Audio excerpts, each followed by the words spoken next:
Hello! In this video I will show you how to change pin on Bosch Indego M+700.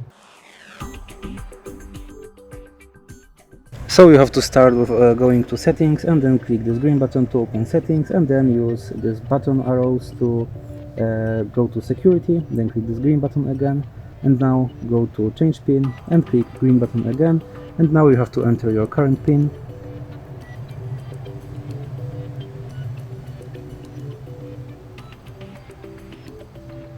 Then click green button, and now you can set up your new pin.